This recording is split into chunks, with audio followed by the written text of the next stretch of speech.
চলো আজকে পমফ্রেট মাছের একটা দারুণ রেসিপি তোমাদের সঙ্গে শেয়ার করছি। তো সবার প্রথমে মাছটাকে ধুয়ে গায়ে এরকম একটু কাট দিয়ে নিতে হবে যাতে করে মশলাটা এর ভিতরে ঢোকে। তো সবার প্রথমে একটা মশলা তৈরি করতে হবে, তার জন্য 1/2 টেবিল স্পুন জিরে গুঁড়ো, 1/2 টেবিল স্পুন ধনে গুঁড়ো, 1/2 টেবিল স্পুন হলুদ গুঁড়ো, আর দিয়ে দিলাম হচ্ছে স্বাদ মতো, যে যেরকম ঝাল খেতে পছন্দ করো, লঙ্কার গুঁড়ো 1/2 টেবিল স্পুনের মতো কাশ্মীরি চিলি পাউডার, স্বাদ মতো নুন, আদা রসুন বাটা, লেবুর রস।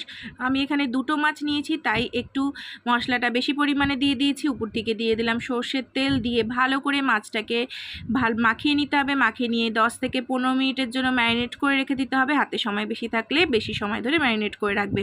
এরপর একটা প্যানে সর্ষের তেল গরম করে কারি পাতা দিয়ে এর মধ্যে মাছগুলো দিয়ে এপিট ওপিট করে ভেজে নিলেই তৈরি পমফ্রেট ফ্রাই। খেতে কিন্তু দারুণ লাগে। আর রেসিপিটা কেমন লাগলো তোমরা অবশ্যই কমেন্ট করে জানিও। আর কে কে পমফ্রেট মাছ খেতে ভালোবাসো সেটাও জানিও। সবাই খুব ভালো থেকো, দেখা হচ্ছে নতুন একটি রেসিপিতে।